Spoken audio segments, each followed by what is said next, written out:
tahun lebih sebenarnya. Kalau bahasa Indonesia mawon nggih. Nggih. Nggih, Mas.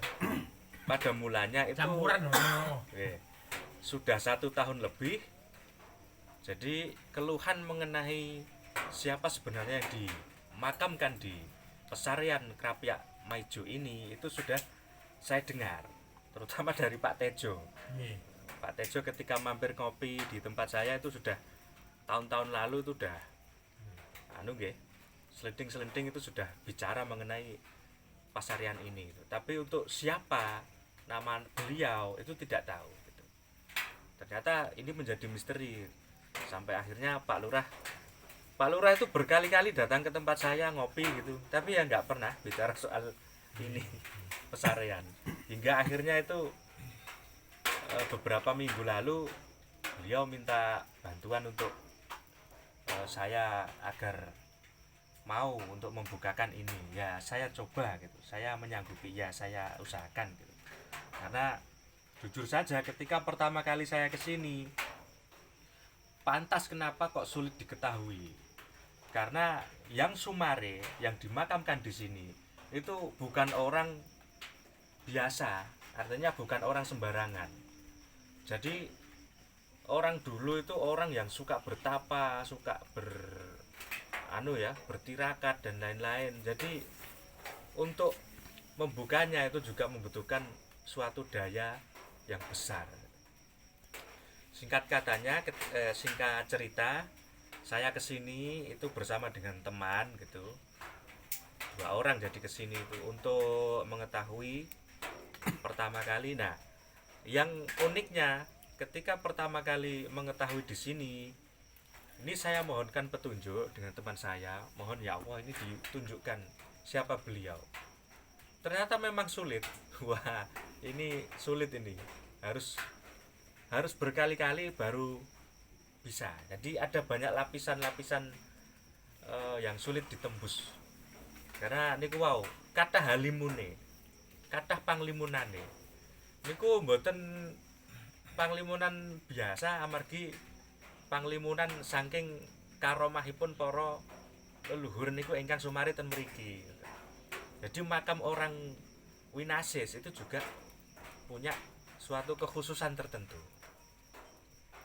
Nah, yang pertama kali muncul itu adalah seorang perempuan, ngoten, perempuan yang cantik dan memang dengan busana zaman dulu itu seperti busana seorang penari, ngoten. Kok kayak tanda batin kula, kok kayak tanda, ngono. Itu cantik, beliaunya sanggulan konde ngoten niku. Tapi aslinya rambutnya panjang sekali. Jadi kondenya konde asli.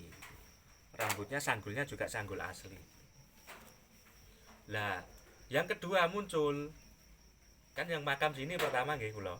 Yang kedua muncul di samping beliau itu ada seorang perempuan lagi tapi tua gitu.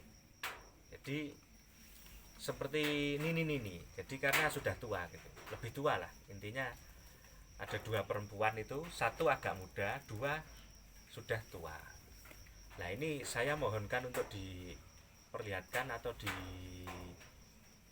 diberitahukan nama-nama beliau ini. Yang pertama ini beliau itu yang di sebelah timur nggih, ini di sebelah timur sendiri itu beliau yang bernama Nyai Katri. Yang sebelah baratnya ini bernama Nyai Sri gitu. Nah, Nyai Katri itu bukan orang sini. Nyai Katri niki tiang sengkan saking mriko kilen banget. Kadipaten Rangkas Sumedang niku. Mungele nyebutaken Kadipaten Rangkas Sumedang. Sakniki Kadipaten Rangkas Sumedang niku dados 3 kabupaten, Karawang, Subang kalih Purwakarta. Nah, beliau ini dulu kenapa sampai merantau ke sini, sampai kok tiba di area atau kawasan di Jawa Timur ini. Beliau dulu itu ceritanya pernah membunuh seorang pejabat VOC dan Kadipaten Rangkas Sumedang. VOC itu company. Belanda zaman rumiyin niku disebut company niku VOC. Nah, akhirnya beliau dikejar-kejar. Beliau menjadi buronan oleh pemerintahan kolonial sehingga beliau lari ke timur. Beliau lari ke timur itu ke Cirebon. Nah, di Cirebon ini beliau bertemu, karena terlunta-lunta, beliau bertemu dengan Haji Abdullah Kaharudin Sarimbit, itu kakung putri suami istri. Haji Abdullah Kaharudin Sarimbit Hajah Rasindang. Nah, beliau ini yang menampung Nyai Katri. Waktu itu Nyai Katri ingin bermohon untuk ikut serta, bolehlah untuk bekerja dan sekaligus ditampung di rumahnya. Jadi Haji Abdullah Kaharudin dan Hajah Rasindang ini orang yang terpandang dulu, saudagar kaya raya di Kesultanan Cirebon kala itu. Nah, karena melihat prestasinya dalam bekerja itu luar biasa, dan kemudian karena ada suatu sebab, Nyai Katri ini cerita kepada dua orang ini bahwa saya sebenarnya adalah pelarian company. Takut karena dikejar-kejar company, suatu ketika takut juga kalau nanti ketahuan oleh dua orang ini, beliau diantarkan kepada seorang sesepuh yang sangat dihormati di Cirebon kala itu, seorang mufti Cirebon kala itu. Mufti niku kepala pemimpin agama, cara ngoten menteri agama. Mufti itu menteri agamanya Kesultanan Cirebon kala itu, tapi yang memilih keluar karena benci dengan VOC juga. Milih keluar dari istana, terus mendirikan suatu pesantren yang kita kenal hari ini sebagai pesantren Buntet. Itu salah satu pesantren tertua di Indonesia. Lah, oleh Haji Abdullah Kaharudin Sarimbit Hajah Rasindang, Nyai Katri ini dititipkan untuk dipondokkan saja biar aman, karena jauh dari kesultanan, jauh dari keramaian. Dipondokkan Buntet dulu itu kan tempatnya di atas gunung. Nah, ini dipondokkan, dititipkan kepada Raden Kiai Haji Mukoyim. Nah, itu pendiri pesantren Buntet pertama kali. Lah itu Nyai Katri ini dipesantrenkan di sana, dididik di Gembleng selama 3 tahun, Pak. Nah, 3 tahun ini masa penggemblengan sebagai santri dengan dibekali berbagai macam ilmu, termasuk zaman dulu santri itu nggih mboten kok namung ngaji, Pak. Santri rumiyin itu topo, Pak. Nggih ngawula, nggih topo, nggih makarya, nggih sembarang kalir. Jadi ketika lepas dari pesantren itu siap apapun di masyarakat. Sehingga singkatnya Nyai Katri ini menjadi seorang santri yang sakti mandraguna juga sekaligus salehah gitu, Nyai Katri.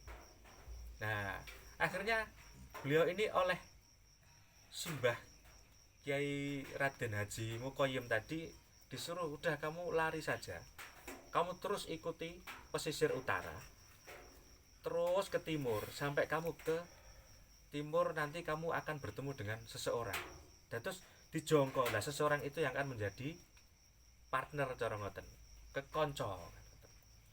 Akhirnya beliau tapi dipesan tidak boleh masuk melewati Mataram, jadi harus lewat pesisir lor. Makanya dari Cirebon beliau ke lor terus ke sini, itu sambil juga akhirnya barang, karena beliau juga mempunyai keahlian tari gitu. Bekso nek rumiyin namanya. Barang itu apa, Mas? Supaya tahu. Oke. Barang niku ngamen kali lelono, rumiyin niku namanya barang.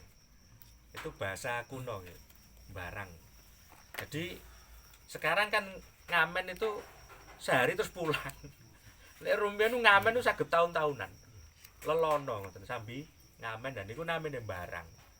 Jadi niku barang saking Cirebon terus lewat pesisir Mengetan, akhirnya niku sampai ten gene Gresik, wilayah Kadipaten Gresik. Nah, Gresik niku rumiyin namine niku sisih kota niku Gresik, sisih kidul niku namine Menganti.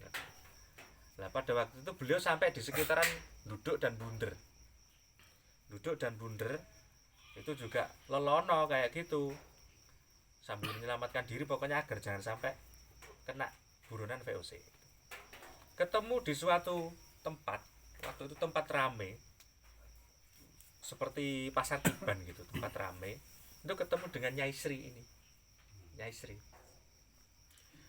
Nyai Sri ini ceritanya, Nyai Sri latar belakangnya adalah orang dari daerah sekitar Bunder kuno. Bunder nika nggih. Ngene Gresik, Bunder kuno. Nyai Sri ini punya dendam terhadap VOC karena apa? Nyai Sri ini seorang pedagang lumayan besar waktu itu. Saudagar. Nah, beliau punya juragan. Juragannya ini saudagar besar antar pulau. Kan kota pelabuhan kan Gresik ini. Lah, saudagarnya ini pernah anaknya saudagar itu dihabisi Belanda. Dihabisi VOC company waktu itu. Karena tidak mau bekerja sama dengan company dalam urusan dagang. Company itu kan sebenarnya perdagangan itu loh, Belanda niku. Lah itu punya dendam. Akhirnya apa? Ingin pokoknya VOC ini tidak boleh ada di bumi Nusantara. Niku semangatnya ngoten. Jadi semangat pemberontakan terhadap penjajah. Lah Nyai Katri ini akhirnya Nyai Sri ini mengumpulkan seluruh biaya yang beliau punyai itu untuk apa?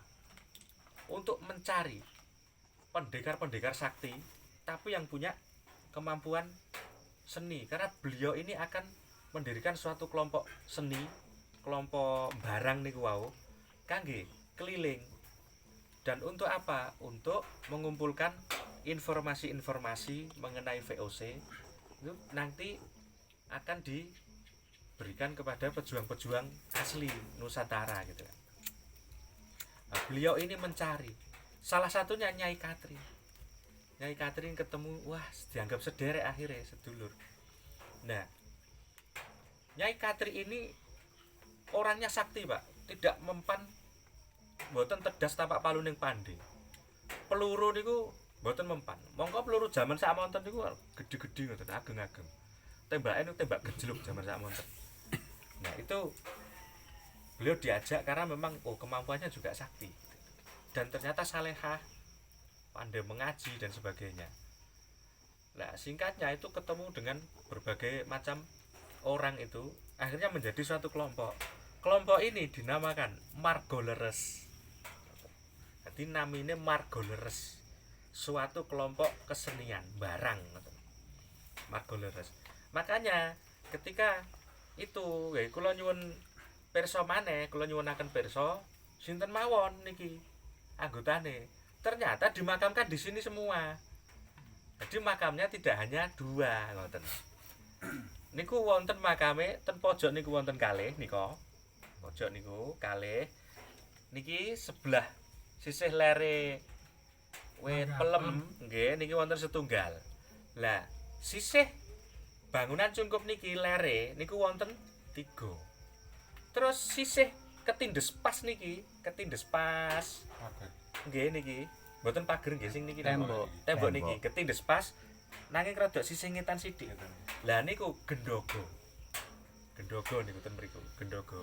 Gendhoga niku kotakan kangge nyimpen wayang. Lah, nek rumen dalang niku wonten gendhogane. Lah niku kangge ngadhahi wayang. Lah niku dikuburaken sisan ten mriku. Nah niku kelompoke kula sebataken nggih. Ingkang paling pojok nika, yang paling pojok itu pojok barat. Beliau dalang, nggih, pojok barat utara nika. Niku dalang. Asmanipun niku Ki Dalang Mejan. Dadi rumiyin nalika gesang disebut Ki Dalang Mejan. Sebelah sisih wetane niku adine. Niku kakang adi. Niku Ki Panjak Satim. Dadi niku Panjak. Ahli kendhang ngoten. Ki Panjak Satim. Terus kesini niki ten sisih niki nggih lere wit pelem. Lah niki namine rumen nalika gesang niku disebut Ki Sarpa Kempul. Sumrap Kempul. Kempul niku gong alit. Ya niku gong alit. Kempul. Lah niki Ki Sarpa Kempul. Terus sing sisih 3 sing sisih lere bangunan cungkup niku wonten 3 Ki Santing Kempyeng niku rumiyin kempyengan. Terus Ki Sonto Suling niku bagian suling. Setunggale niku Ki Sareng Kenong. Nah, nami zaman kuno niku rada aneh pancen nami-nami biyen niku. Sakniki pun punah ya nami ngoten niku. Nah, sing mriki niku Gendhoga. Isine napa? Isine wayange Ki Dalang Mejan nika nalika digunakaken kangge barang nika. Lah tiyang kalih niki Nyai Katri terus sing menika Nyai Sri. Lah niki beralih. Kenapa kok bisa sampai sini? Ngoten. Daerah mriki saderengipun daerah mriki niku rumiyin 1700 awal niku terjadi peperangan besar VOC Mataram, aliansi Mataram kali VOC company wau niku nyerang kadipaten sedaya kadipaten Mancanagari Timur. Nah, kadipaten Mancanagari Timur niku sinten mawon? Termasuk niku kadipaten Giri. Nah, niku Giri rumiyin kadipaten, terus Surapringga niku Surabaya sakniki. Surapringga niku nami kunone Surabaya. Terus kadipaten Sedayu, Sidajeng namine rumiyin niku. Di nek kula ajeng tindak ten pundi jenengan ajeng tindak ten pundi Pak? Niki kula arsa menyang Sidajeng. Nah, Sidajeng niku Sedayu tak niki nggih. Lah kula ajeng tindak ten Surapringga. Mangka Surapringga niku Surabaya. Lah di sini ini kekuasaan dari seorang pangeran niku namanya Pangeran Tegowangi. Lah mangka daerah mriki dipun sebat daerah Tegowangen niku Kadipaten Tegowangi. Tapi biasa orang kono orang Tegowangen. Tegowangen itu maksudnya tempatnya Pangeran Tegowangi. Dalemipun rumiyin niku ten ngene. Nika arah ten ngene Grogol pertigaan sisih pojoke niki. Berarti sisih kidul iki. Lah niku rumiyin dalem Tegowangen. Pangeran Tegowangi ketika berhadapan dengan VOC itu beliau meninggal gugur dalam peperangan kena meriam. Kena peluru meriam. Nah, peluru meriam zaman samonten wesi samenten, Pak. Mongko ditembak dayer ngoten niku nggih. Amblek. Jadi pas wayahe anu nggih mimpin perang niku mawi jaran, naik kuda, kenging hantam peluru meriam, gugur Pak, gugur. Lah akhirnya apa? Karena menderita kekalahan Tegowangi, itu semua daerah ten mriki niku dibumi hangus kali company, bumi hangus habis-habisan. Pada tahun 1700 awal, 1703 kira-kira. Lah mengalami kekosongan daerah mriki niku kinten-kinten hampir 50 tahun. Sampai akhirnya ada seorang yang memimpin beberapa rombongan itu datang ke sini dan melihat tempat ini itu wah ini cocok untuk didirikan suatu tempat tinggal. Akhirnya niku nopo sepakat untuk didirikan tempat tinggal di sini dan menjadi suatu kampung. Lah kampung ini karena apa? Daerah sini itu dilihat dulu ijo royo-royo Pak. Berarti 50 tahun pasca sesudah perang niku ijo royo-royo. Tidak ada sawah, tidak ada apapun. Karena tidak ada orang waktu itu. Jadi hijau. Masih betul-betul alami. Lah niku setuju rombongan ini dipimpin oleh seseorang pemimpinnya itu. Lah dijadikan suatu kampung. Namine niku disebutaken mergo ijo royo-royo niku palemahan kene iki ndak sebut lemah ijo. Lemah ijo. Jadi tipikalnya pasca perang VOC, Pak. Daerah sini itu disebut lemah, Pak. Makanya nama dusun di sini itu berdasarkan lemah, berdasarkan kata tanah atau lemah bahasa Jawa nggih. Mriko wonten Palemahan Abang. Nah, saniki disebut napa? Mabang, lemah abang. Wonten palemahan ijo, ijo kang royo-royo, mongko disebut mah ijo. Mah ijo sansaya suwe niku sansaya dangu, ukurane dadi maijo. Maijo suwe-suwe mijo. Ngoten niku. Dadi niku namine lemah ijo. Lah, orang yang memimpin pendirian kampung ini itu kemudian hari beliau itu kan Glondong namanya itu. Pemimpin dukuh zaman rumiyin niku sanes Kasun. Kasun niku sesudah kemerdekaan Indonesia. Nah, namine niku Glondong Pak rumiyin niku. Mangkane wonten istilah napa? Asok glondong, pengareng-areng. Niku istilah pajak niku kan Asok Glondong pengareng-areng. Lah, glondong pertama itu digelari Ki Ronggo Kawit. Kawit karena beliau mengawali untuk membuat suatu daerah ini menjadi perkampungan lagi karena sempat bumi hangus itu. Nah, beliau yang ngawiti dusun sini. Nah, itu digelari Ki Ronggo Kawit. Kemudian Tegowangi tadi nggih, Tegowangen itu kan masuk Giri Pak rumiyin niku. Giri hancur Pak waktu itu. Nasibnya sudah hilang. Jadi Kedaton Giri itu diserang VOC hancur. Maka daerah ini kemudian menjadi daerahnya Kadipaten Suropringgo. Suropringgo itu Surabaya, nggih. Pada eranya Ki Ronggo Kawit itu. Nah, Ki Ronggo Kawit ini digelari oleh dikasih gelar Ki Ronggo Kawit itu oleh Pangeran Suropringgo dari Kadipaten Surabaya. Nah, Ki Ronggo Kawit ini yang makamnya Nun Sewu, saya belum pernah ke sana makamnya. Tapi yang saya lihat niku ten ngene, kandang sapi, Pak. Duka kula mboten pati sumerep ten pundi. Pokoke niku dados kandang sapi sak niki. Makame niku dawa. Makame dawa. Makam dawa. Lah, makame dawa. Kenging napa kok dawa? Rumiyin beliau ya. Beliau itu punya tombak, Pak. Jadi orang dulu itu dikubur beserta dengan pusaka kebesarannya ketika menjabat selama hidup. Dados niku dimakamke ten ngene sisan ten mriku. Namine tombake niku wau. Lah, makane dawa kan ngoten. Jadi itu Ki Ronggo Kawit. Makam itu ada 7 lagi selain makam dawa itu. 7 itu pengawal beliau ketika masa hidup ngoten. Jadi abdi daleme Eyang Ronggo Kawit niku. Jadi total makam yang ada di sana itu ada 8. Sebenarnya 8 gitu. Dan mriki nggih totale 8 plus Gendogo kan. Lah Ki Ronggo Kawit ini masa sepuhnya itu beliau kedatangan rombongan ini. Gitu. Rombongan barang Margoleres. Margoleres niki tiang-tiang linuwe jaduk tur gadah talenta utawi bakat kesenian niku wau barang.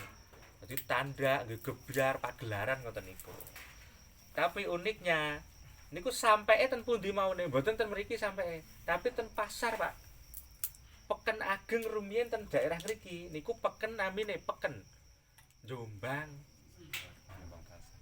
Peken Jombang namine. Mboten Jombang mriko nggih. Jombang mriki. Lah Jombang mriki sakniki dados Jombang Ler kali Jombang Delik ngoten. Di daerah situ niku kekuasaan dari Pangeran Delik waktu itu. Dan putranya yaitu Pangeran Singoyuda. Nah, itu sampun wilayah Kadipaten Suropringgo. Mongko jaman sakmonten ten ngene peken niku pagelaran. Akhirnya kok aneh. Ki Ronggo Kawit ngertos iki wong kok aneh, pagelaran tapi kok cara ngoten niku mboten biasa ngoten pagelaran niku. Akhirnya tertarik, ditanya kan gitu. Nah, ditanya intinya itu mereka ini ternyata klop sama-sama anti penjajahan kan itu. Ki Ronggo itu sama. Kadipaten Suropringgo juga itu salah satu kadipaten mancanagari timur dulu yang diserang habis oleh VOC, tapi masih mampu bertahan ngoten. Nah, iki tunggal dene, iki tunggal perjuangan kan ngoten. Akhirnya dijamu dengan baik, diajak ke dusun ini. Singkat ceritanya tinggal di dusun ini sebagai seorang tamu yang barang. Lah, ini Pak, ini ceritanya yang paling penting, yaitu bagaimana dulu mau menjebak habis VOC dan antek-anteknya, Londo Ireng. Itu agar musnah dari wilayah sini. Nah, mereka ini yang digunakan untuk sebagai pengumpan, Pak. Jadi narik kedatangan dari pasukan Belanda atau antek-anteknya dulu. Jadi namanya antek-antek niku rumiyin niku kata disebut Londo Ireng lah ngoten. Londo tapi ndase ireng ngoten. Lah itu pagelarannya pertama, pagelaran itu sukses habis. Pagelaran pertama sukses habis, menarik banyak keramaian termasuk beberapa VOC dan Londo Ireng yang hadir. disergap oleh pejuang-pejuang dari kadipaten sini Pak gitu. Jadi dihabisi, kena semua. Itu sampai 2 kali pagelaran itu kena. Nah pagelarannya itu di tengah dusun ini dulu. Pagelarannya tengah dusun Maijo niki. Nggih. Namine rumiyin niku mergo ronggo daerah ini namanya Keranggan Lemah Ijo. Statusnya Keranggan, Pak. Saniki pun mboten wonten nggih Keranggan. Keranggan Lemah Ijo. Lah, 2 kali kena itu akhirnya apa? Mulai dicurigai. Ada 1 orang itu adalah pengkhianat. Kena sogok uang gobok, uang kepeng zaman itu. Mau untuk membocorkan rahasia dari kelompok ini. Ternyata kelompok ini tuh bukan kelompok sembarangan. Kelompok ini anti kolonial gitu. Dan ternyata kelompok ini dibekali dengan aji-aji kasektian.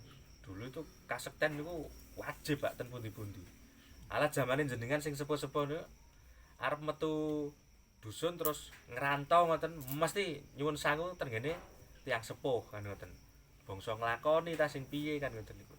Jadi itu sudah kunane kuno nggih mekaten. Nah itu 1700 akhir itu Pak. 1700 akhir, 1785-an gitu kira-kira. Nah, pagelaran ketiga ini menjadi nasib naasnya kelompok Margoleres niki. Amargi napa? Kelompok ini dibocorkan oleh orang Kilen Kalen waktu itu. Mboten nyebataken sinten kula. Tapi disebataken wong Kilen Kalen.